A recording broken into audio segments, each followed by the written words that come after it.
It is 9 o'clock, so welcome to Daybreak Plus on WGRZ Plus. And we begin this morning with some breaking news for you. If you're out and about, you may want to steer clear of this.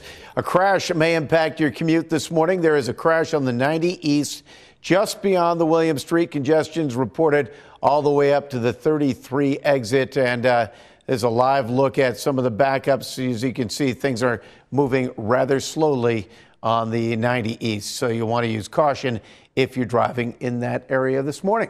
And developing right now, a high-stakes meeting between the U.S. and Canada is planned for today. Ontario Premier Doug Ford is set to meet with the U.S. Commerce Secretary Howard Lutkin in Washington, D.C.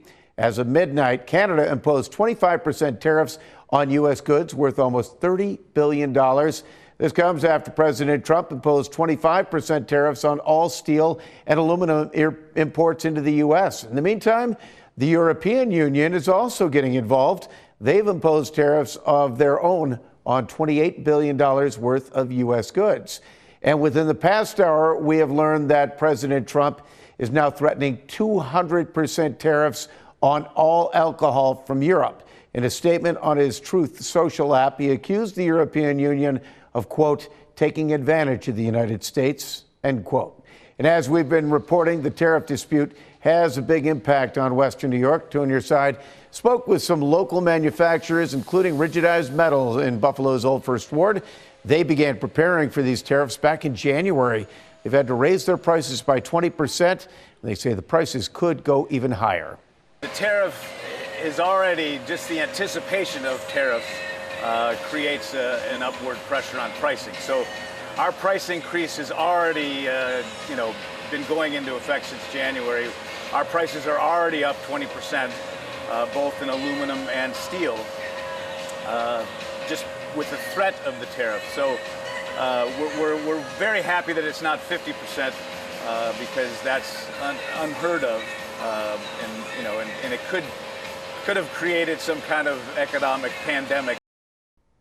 That was Rick Smith of Rigidized Metals. And two on your side, we'll be monitoring what comes out of today's meeting in Washington. And for the latest updates, of course, when we're not on the air, you can just check out our website, WGRZ.com.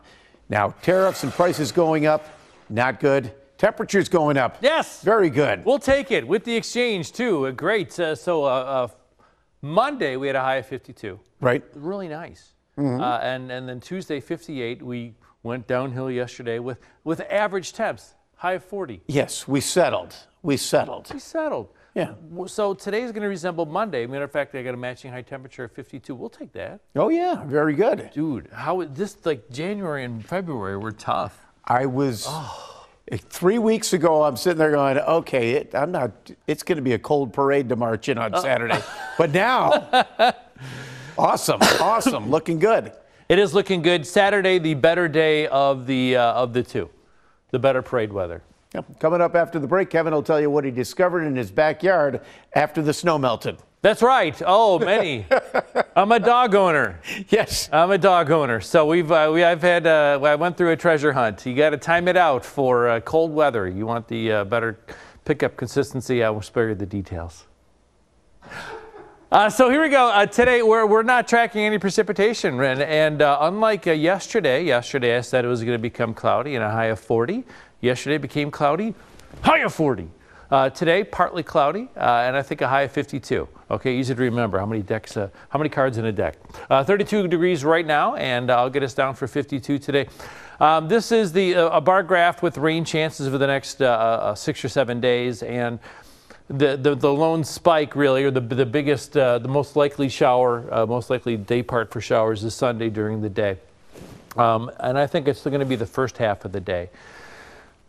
Tomorrow, I will have the 72-hour high-resolution models, and I will confidently predict when the showers will clear the city of Buffalo Sunday afternoon. I can't do it yet, but I will tomorrow. I want to be your parade forecast guy, okay? So I could tell you for Saturday, I'm very optimistic for a dry day, and if it does rain on Saturday, well, hold on. Let's get you through today, first of all. Again, partly cloudy today. High temperatures ranging from upper 40s for Niagara County to upper 50s. For the southern tier. Tomorrow, 60s across western New York. Again, partly cloudy skies, light winds. for your Friday.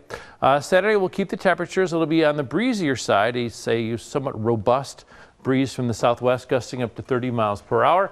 And again, if it showers, if it rains on Saturday, it'll be a passing shower, more of a nuisance than anything else. You can stay right in place. You'll get maybe 1 or 2 1/100ths of an inch of rain, which is not impactful, right? There's a nuisance. Okay, boom, done. That's it. So again, if it does rain on Saturday, that will be more of a nuisance than anything else, not a soaking rain. I don't think you need to bring an umbrella to walk in the parade or to stand in the parade, because like I said, like I showed you, if it does rain, it's going to be pretty quick. I'll take this as far as I can. The rain Saturday overnight into Sunday morning is going to be more of a soaking rain, okay? So, and that's where we're going to be measuring rain in 1/10 of an inch, maybe a 1/2 inch of rain. So if you're not prepared for the rain for the Sunday parade, you're going to get wet. So go ahead and order that poncho, or go to one of the stores that sells those see-through ponchos, because you want to have your Irish regalia visible underneath. Maybe a green poncho for the season as well. And just be prepared for rain on Sunday, especially the first half of the day. Keeping our fingers crossed, it tapers off in the afternoon in time for the parade. We shall see. 52 today. Tomorrow, 69, our warmest day since the first week of November. Open up the windows kind of a day. Saturday, open up the windows too. Again, if it does rain on Saturday, you feel free to make that tea time. And if it does rain, it's going to be just quick moving. It's going to sprinkle. And then on Sunday is going to be more like a real rain. That's going to be the rainier day of the weekend. And then on the actual St. Patrick's Day, the 17th, it looks to be partly cloudy, but highs only in the upper 30s before we rally again nicely back into the 60s for midweek next week. Yeah, and let's face it, Monday may be the 17th, but Sunday's St. Patrick's Day. Yeah, it's one of those things. I looked it up why St. Patrick's Day is on March 17th, and unfortunately that's when the man himself passed away. But if he just could have held on till August. We love you, St. Patrick, and thanks for introducing Christianity to the Ireland. But if he just could have held on to August. Yeah, well, he didn't. Gone too soon. Gone too soon. All right, very good. All right, thanks, Kev. Well, the $250 million man is now opening up about his new record-setting contract. Josh Allen's new deal, 6 years, $330 million, $250 million guaranteed. But the kind of strange thing about this monster payday is it's actually saving the Bills money, lowering Allen's salary cap hit this season, allowing some of those free agent moves to actually happen. And here's what he had to say about the deal and also about the city of Buffalo. It just felt like home to me. It's kind of the only thing that I've ever known of, small town feel where the people are great and the food's just as great. So those are two big factors for me, and not having a huge city of traffic and this and that. That's something I kind of feared, but I just think it's home for me. I mean, it makes it even that much more, like I alluded to earlier. This doesn't mean I've arrived. I got to continue to get better and find ways to help this team get over that hump and win a Super Bowl. So that's what we're going to continue to try to do. I just think I'm blessed. It's sometimes it is a little breathtaking, or can't find the right words how to describe it. It's been a heck of a run. But again, I think the joy that I have of playing football is the number one thing that fuels this, of going out there and just putting everything that's not on the field on the sideline. And then after that, I get to enjoy a pretty great life with a great family, great to be future wife, and I'm blessed beyond belief. And that part is probably the craziest. Is just the support and love that I have from my family. And yeah, there are a lot of times where you don't truly appreciate how much a player, an athlete, means to a community until they retire, and you look back. You appreciate every moment with this guy. I mean, everything that comes out of his mouth is, and you always kind of cross your fingers that a shoe isn't going to drop. But everything that comes out of his mouth is pure gold and so Western New York. It's so awesome. I do. I really like, he's a very likable guy. I also like Rasmus Dahlin a lot. He's very likable and wants to win in Buffalo and stay in Buffalo. And just the fact that you got these captains for each of these teams makes you like the team a little bit more. Yeah, so. Such a great personality. And the fact that he can throw the ball 80 yards that's a nice little bonus. So, yeah. All right. And you know, we talked yesterday that I bet you we're going to find out that his contract was spread out in a way it's going to help the Bills in the salary cap. And that's exactly what we found out when he talked yesterday. So the Bills were able to stay active yesterday in free agency. And the most surprising move might be the re-signing of Damar Hamlin. It's reportedly a one-year deal worth $2 million. Even with his return, though, many believe that Cole Bishop could be in line to take the starting role from Hamlin. But Hamlin's so great in the locker room and among the teammates. I think that's the main reason they kept him around. And kind of a not so surprising move. The Bills have moved on from Kaiir Elam. They traded the cornerback to Dallas along with a 6th-round pick in exchange for the Cowboys' 5th-round pick this year and 7th-rounder next year. This trade saves the Bills about $2.5 million in cap space. Inconsistent. He made some great plays. It looked to be a good tackler, but sometimes it looked like it was pretty lost out there. And hopefully, I guess the word is the Cowboys have a better system that his athleticism will work better in. Yeah, and in all fairness to him, a lot of times inconsistent and disappointing is what the expectations were put up at the beginning. And he was expected to step in and take over for Trey and you know in the kind of the legacy of great cornerbacks we've had in the Bills system. And there were changes in the defensive coordinators too, which could screw a young man up. So we wish him all the best. He sort of underperformed overall as a first-round draft pick. It's interesting how the Bills have typically drafted well, but their first-round draft picks haven't all been home run hitters. Yeah, and I'd love to see him go to Dallas and really light it up. Go for it. Yep. So good for the Bills. It looks like they're putting some pieces in place. Now we're going to talk about the Sabres. Yeah, they kept it close for 2 periods last night, but it was the third period that turned into a Motown meltdown. Tage Thompson opened the scoring, 34th goal of the year. Detroit scored the next 3, but then Josh Norris got his first as a Sabre. Zach Benson helped the Sabres hang tough, trailing at 4-3 into the 40 minutes. But look at that guy. 5 points from 88. Third period, messy. Red Wings piled on 3 more goals. Final score 7-3. Yeah, UPL can't believe it as he looks at the scoreboard. He finished the game? Yeah, but the teams combined for 134 minutes in penalties, a majority of which came at the end of the game when every player on the ice was given a misconduct. There was a scrum there. The Sabres still felt they had something to fight for, apparently. So Sabres will try and regroup when they host Vegas on Saturday. Well, like I said, we came out of the box and we got running. We got a little bit out of position on the one goal. They're good power play. I mean, they're going to get a look. I think we were 6 inches from putting it outside the blue line on the first one. I still think we could have stayed aggressive there. We could have had coverage on that little chip down the wall, but once it beat McLeod and Tuck, 3-2, and they made us pay. I know.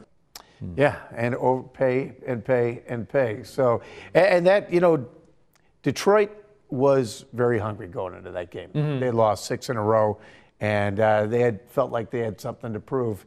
But it's funny, the end of the game, you would think it was frustration that they had just given up 3 goals in the third period and things were getting out. But apparently they, a lot of the guys were saying they were frustrated with the officiating, and it was just kind of boiled over. So. Yes. I miss playoff hockey so much. Playoff hockey is great. It's so much fun to watch, and the excitement of Buffalo.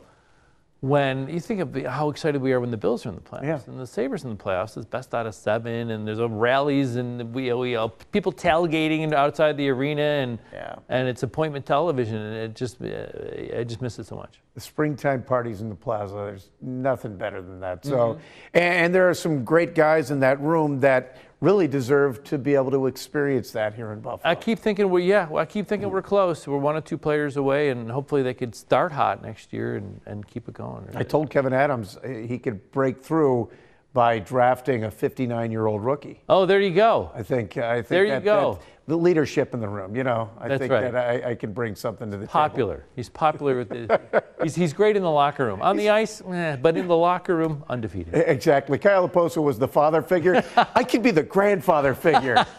All right, well, stay with us. We're going to take a quick break right now.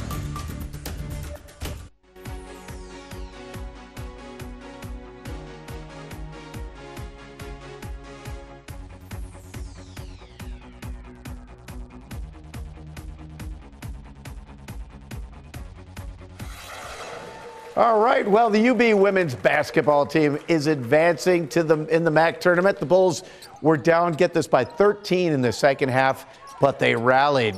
Jalea Watson scored a game-high 27 points, and Kirsten Lewis-Williams was everywhere on both sides of the court, totaling a double-double with 4 steals. And the game came down to the final minute with the game tied 63. Jalea Watson hit the game-winning layup to give the Bulls a late 65-63 win. UB faces Toledo tomorrow afternoon in the semifinals. It is so great to see college basketball and some success for these ball teams. I mean, Damon's still undefeated. Yeah. Going to the tournament. It's when you think back, we're almost old enough to remember the golden era of college basketball in Buffalo with Canisius and Bonnie and Niagara, guys like Calvin Murphy and Bob Lanier and Tony Mazziello for Canisius. Always nice when one of them breaks through, and it's nice to see the women doing well. Yep. And students from one Buffalo public school, speaking of basketball, they're getting excited about basketball after a visit from the Cavs Academy. It is the official youth basketball program of the Cleveland Cavaliers, not the Arts Academy Cavaliers, but the Cleveland Cavaliers. The NBA team might have some new fans while bringing the community together in the process.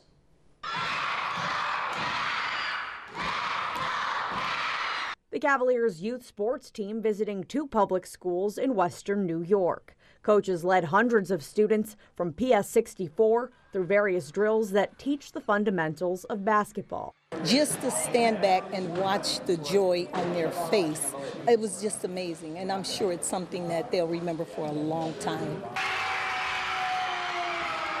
Scott McDonald, the director of Youth Sports Partnerships, says they started this program in Ohio and expanded to Western New York. McDonald is a Western New York native who says he wants to see more kids involved in sports. Well, the average age that kids retire from sport today is 10 and a half. That's why I don't have hair. That scares me. My job is, on behalf of the Cavs and the NBA, is to go out and inspire play in our youth. Several Buffalo police officers attended this Cavs Academy event to connect with students by playing games with them. Police Chief Todd McAllister's son attends PS 64. The big catalyst behind a lot of this is Chief Todd McAllister with Buffalo Police, who we've become friends with, and he said, hey, there's a lot of great things going on in the community, and we feel as though what you're trying to do and what we're trying to do with the youth in the community are very aligned. The focus will be positivity. For these kids to see different things like sports, police officers, parents engaging them. I think it was important to realize that, for these kids to realize that the Buffalo Police are a part of their community as well. All right, that is great. Chelsea Swift reporting there. And, Kev, that makes me miss having the Buffalo Braves in town. Yeah. Guys like Ernie D and Bob McAdoo and those guys, just amazing. Amazing time. Yeah, terrific. It's great to see the Cavaliers in town. It was neat. Fun. Great, nice outdoor day today. Again, temperatures making it into the low 50s today. If you remember, our high on Monday was 52. That's where we expect to be today. Unlike yesterday, which clouded over, and we only made it to 40. Today's going to stay partly cloudy, about a 50-50 mix of sun and clouds. We'll make it into the 50s today, and into the 60s we go for your day tomorrow. On Saturday, into the 60s again. Maybe a passing shower, but it won't really affect your plans. It'll be on the windy side for your Saturday with gusts about 30 miles per hour. Not too bad. So for your day today, again, a mix of sun and clouds with the high of 52 degrees. Tomorrow, our warmest day since the first week of November. We got up to 60 earlier this week, or earlier this month. We got up to 61 in December. We were in around 64 in late November.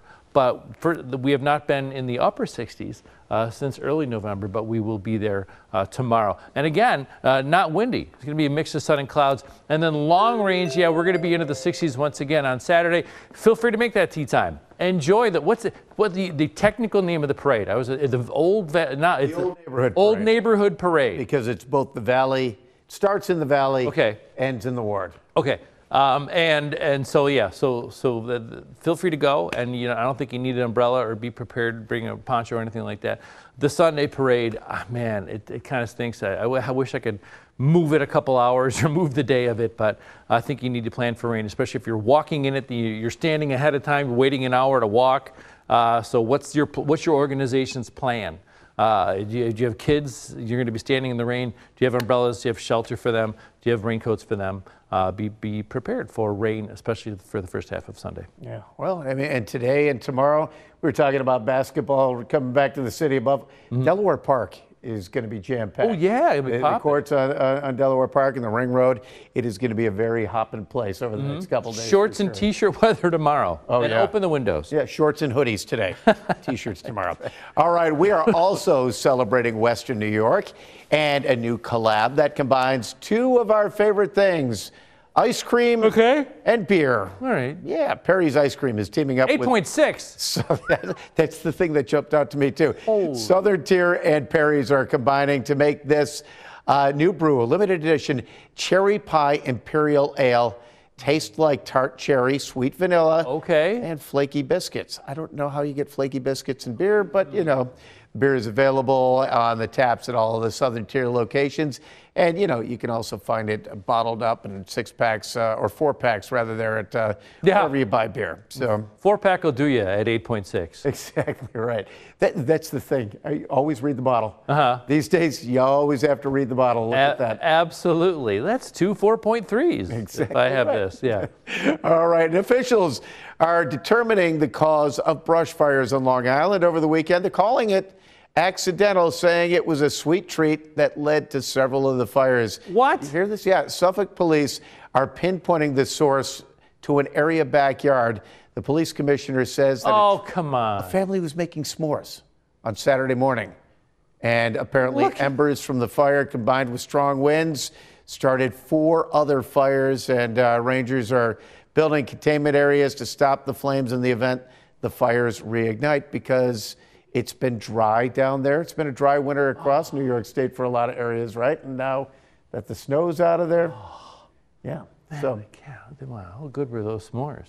Exactly. Well, and the outdoor burning ban for New York State is in effect for the foreseeable future. Oh, well, I'm glad everybody made it through okay, and I'm sure the family feels terrible. Yeah, no doubt. And it's something to keep in mind as all the snow is melted off in the backyard. That grass is dead, but it's going to be dry. So, bonfires may not be a great idea to, no matter where you are. Not yet. Yep. All right. So, plans for the weekend? Are you marching in any of the parades? No, I'm going to stay away from the parades. I'll try to get some Irishness in me. My older daughter has a tradition. We like to go see dancers at the Irish Center. We might do that. She's a retired dancer herself. Have a little corned beef and cabbage or a corned beef sandwich? Mandatory. I'll have a little corned beef, and I'll pretend to like it.